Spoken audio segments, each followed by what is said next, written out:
Genesis, chapter 24. Si Rebecca gipnangayo nga mapang-asawa ni Isaac. Ug si Abraham tigulang na, ug hilabihan na gayud pagkatigulang niya, ug si Jehovah nagpanalangin kang Abraham sa tanang batang. 2.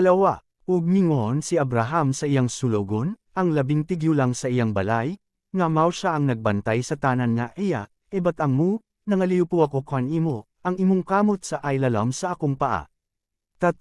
Ug ikaw papanumpaon ko God kang Jehovah ang Diyos sa mga langit, ang Diyos sa yuta, eron dili ka magpili og USA ka asawa alang sa akong anak nga lalaki gikan sa mga anak nga babay sa mga Canaanhan diin ako magpuyo. 4. Kon dili nga umadto ka sa akong yuta og sa akong kaubanan, ug magakuha ka og asawa alang sa akong anak nga si Isaac.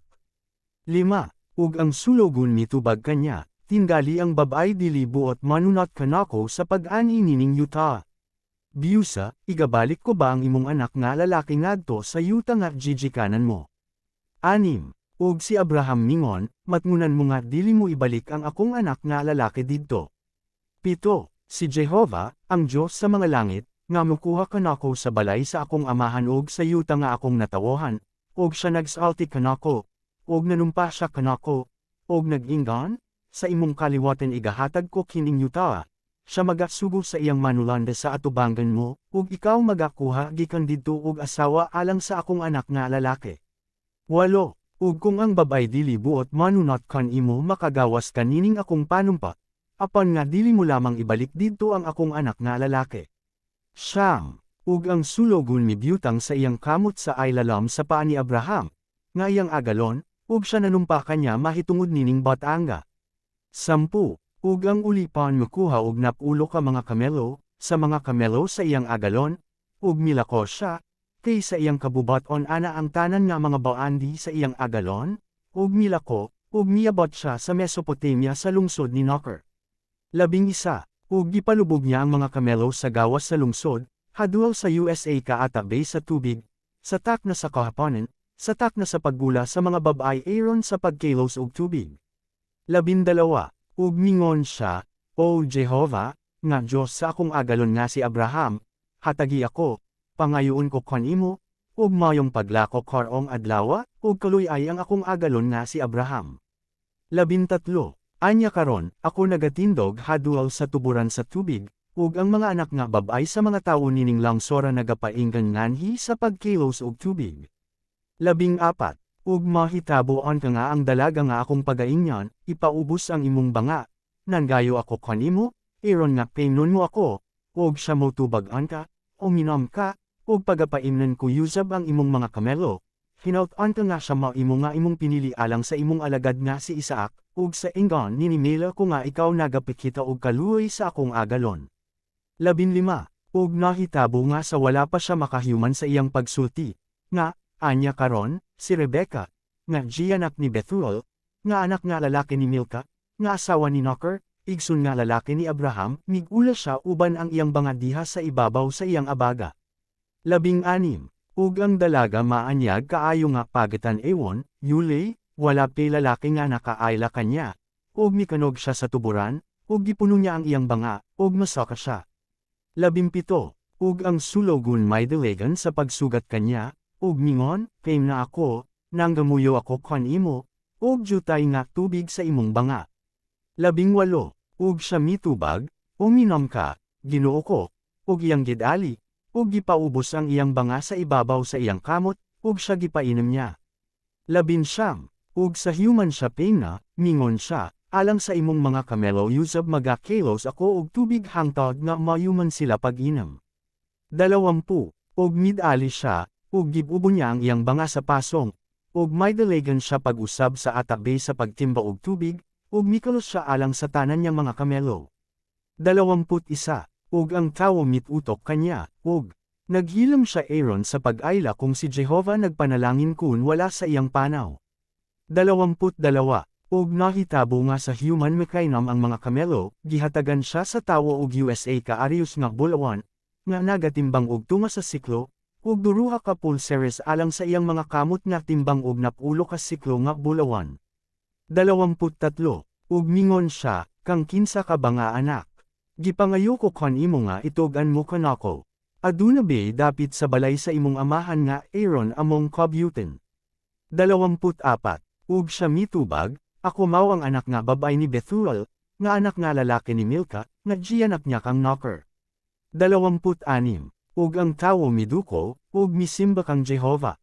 27. Ug mingon siya, dalayagon si Jehova, Diyos sa akong agalon nga si Abraham, nga wala mahabulag ang iyang mahigugmaong kalawat ug ang iyang kamatuoren sa akong agalon, ug nagamando kanako si Jehova sa dalan sa balay sa mga igsoon sa akong agalon. 25. Siya nag-inggan pa kanya, inggan yusab sa among balay kami adyunay dagami ug dagan nga kampay, ug dapit alang sa pagpahuli. 28. Ug ang dalaga may dalagan ug nagpahibalo kanila sa balay sa iyang inahan sumala nining mga pulonga. 29. Ug si Rebecca may USA ka igsoon nga lalaki nga gihinganlan si Laban, nga may dalagan sa gawas pag-ulong sa tawo nga didto sa tuburan. 30. Ug nahitabo nga sa pagpakakita niya sa singsing ug sa mga pulseres sa mga kamot sa iyang igsoon nga babay ug sa pagpakadangag niya sa mga pulong ni Rebecca nga iyang igsoon nga nagaingon, mao kini ang gisulti kanako nayad tong tauhana, nga siya mayad to kanya, ug anya karon, nga siya didto sa tuburan uban sa mga kamelo. 31. Ug siya mingon kanya, yumari ka, ikaw nga gipanalanginan ni Jehova, ngano nga anya ka sa gawas. Gihikay ko ang balay ug ang dapit alang sa mga kamelo. 32. Anya ang tawo misulod sa balay, ug gahubaran ni Laban ang mga kamelo, ug iyang gihatagan sila og dagami ug kampay, ug tubig sa paghimasa sa iyang mga tiil, ug sa mga tiil sa mga tawo nga minguban kanya.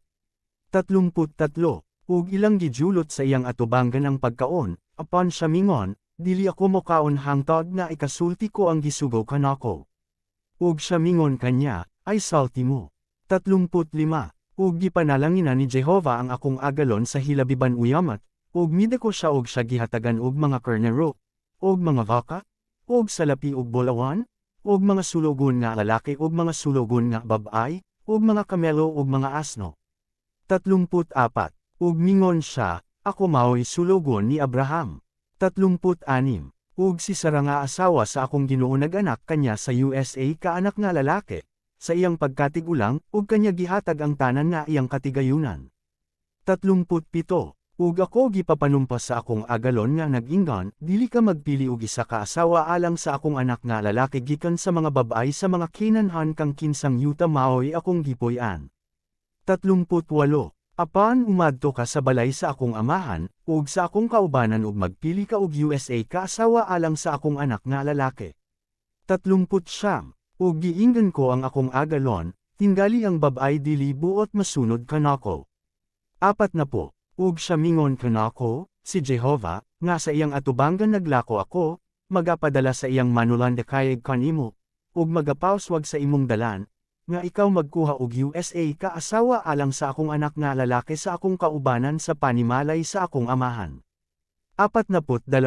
Ug nakadangat ako karong adlaw didto sa Atabay, ug mingon ako, O Jehova, Diyos sa akong agalon nga si Abraham, kung ikaw magapawswag sa akong dalan nga akong pagalaktan. 41. Anya makagawas ikaw nining pagpanampa, kung muabot ka sa akong kaubanan, ug kung ikaw dili nila hatagan sa dalaga makagawas ka sa akong pagpanampa. 43. Anya ako nagatindog duel sa Atabay sa tubig ug mahitabo anta nga ang dalaga nga monhi Aaron sa pagkelos ug tubig, ug moinggan ako kanya, hatagi ako, nagaampo ako kanimo, ug majutay nga tubig nga ilimnen gikan sa imong banga. 44. Ug motubag, ante siya, uminom ka og inggan man yusab ang imong mga kamelo mo kuha ako og tubig, kinimaw anta ang babay nga gitaga niya sa Diyos alang sa anak nga lalaki sa akong agalon. 45. Ug sa wala pa mayuman ang akong pagsulti sa sulod sa akong kasing-kasing, anya karon, si Rebecca nga nagadala sa iyang banga sa tubig diha sa iyang abaga, ug nanog didto sa Atabay ug nikalos sa tubig, ug ako nag-inggan, kay na ako. 46. Ug mid-ali siya ug gipaubos niya ang iyang banga gikan sa iyang abaga, ug nag-inggan siya, uminom ka og painon ko yusab ang imong mga kamelo. Ug minom ako ug gipainom niya yusab ang akong mga kamelo. 47. Ug ako nangutana kanya, ug mingon, kang kinsa ba ikaw nga anak? Ug mitubag siya, anak ni Bethuel nga anak nga lalaki ni Nahor nga gianak kanya ni Milka. Ug gibutang ko ang arius sa iyang ilong ug ang mga pulseres sa iyang mga bakton. 48. Ug miduko ako ug misimba ako kang Jehova ug gidalayeg ko si Jehova, ang Diyos sa akong agalon nga si Abraham, nga nagmandok kanako sa dalan nga matulid Aaron sa pagkuha sa anak nga babay sa igsoon sa akong agalon Aaron nga maimo siya nga asawa sa iyang anak nga lalaki. 49. Nan, karon kung buhaton ninyo ang mahigugmaong kalawat ug pagkamatinumanan sa akong agalon, magpahayag kamo kanako, ug kung dili ugaling, magpahayag kamo kanako, Aaron ako mozimang ngadto sa kamot nga tukon sa wala. 50. Anya si Laban ug si Bethuel mong tubag ug ning inggan sila, kang Jehova nagagulak kini nga batanga, dili kami makahimo sa pagsulti kan imo ug dautan ni maayo. 51. Ana diha si Rebeka sa atubangan mo, dawata siya, ug lumako ka ug ipaasawa siya sa anak nga lalaki sa imong agalon, inggan sa gipamulong na ni Jehova. 52. Ug nahitabo nga sa nakabati ang sulugon ni Abraham sa ilang mga pulong, siya sa iyang kagalingan nyukbo sa yuta kang Jehova. 53. Ug ang sulugon nagkuha sa mga alahas nga salapi, ug mga alahas nga bulawan, ug mga sapyat ug kinigihatag kang Rebeka, inggan man yusab siya mihatag ug mga batang hamili sa iyang igsoon nga lalaki ug sa iyang inahan. 54. Ug sila nangahunog nanginam, siya ug ang mga tawo nga mingkayag kanya, ug minghigda didto sa tibok nga Gebi, ug mingbangon sila sa pagkabantag, ug siya mingon, papayulia ako ninyo ngadto sa akong agalon. 55. Anya mang tubag ang iyang igsoon nga lalaki ug ang iyang inahan, pahulata ang dalaga kan amo sa pila lamang kaadlaw, bisan napulo lamang kaadlaw ug sa human nini makalako siya. 56. Ug siya mingon kanila, ayaw kamo pagpugong kanako, kay nagatan o kamo nga si Jehova nagapanalangin sa akong panaw, papayulia na ako Aaron modto ako sa akong agalon. 58. Ug gituwag nila si Rebeka, ug sila minginggan kanya, moban ka ba nining toohana? Ug siya mitubag, oo, moban ako. 57. Anya sila mangtubag, togan nato ang dalaga ug atong pangutan-on siya. 59. Anya gitugutan nila sa pagpalako si Rebeka nga igsoon nila nga babay, ug ang iyang iwa, ug ang sulugon ni Abraham ug ang iyang mga tawo. 60. Ug gipanalanginan nila si Rebeka, ug sila mingon kanya, igsoon na mo, maynahan ka ante sa linibo-libo, ug ang imong kaliwatan makapanag iya sa pultahan nayed tong na nagdumot kanila.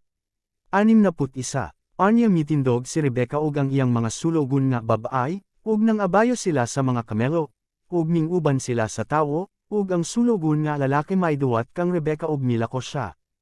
62. Ug mianhi si Isaac gikan sa Atab-Bay Beer-Lahai-Roy, Atab-Bay nayed tung buhi nga nagatan o kanako, kay siya nagpuyo sa yuta sa habagatan. 63. Ug migula si Isaac sa pagpalandong didto sa kapatagan sa takna sa kahaponan, ug gihat niya ang iyang mga mata, ug hingtanawan niya, ug anya karon, ang mga kamelo nga na nagpainggan kanya. 64. Si Rebeka yusab miyahat sa iyang mga mata, ug hingkitan niya si Isaac, ug mikanog siya sa kamelo. 65. Ug nangutana siya sa sulugon, kinsa ba kining toohan nga gikan? Sa kapatagan nga nagasugat ka na to, ug ang ulipan mitubag, kinimaw ang akong agalon, anya gikuha niya ang iyang pandong ug nagtabon siya sa iyang kaugalingon. 67. Ug gipasulod siya ni Isaac ngadto sa balong-balong sa iyang inahan nga si Sara, ug giduwat niya si Rebeka ug siya na asawa niya, ug siya gihigugma niya, ug ginalapi si Isaac sa tapas na ang kamatayon sa iyang inahan. 66. Ug ang sulugon nagsugalan kang Isaac sa tanan nga iyang gibuhat.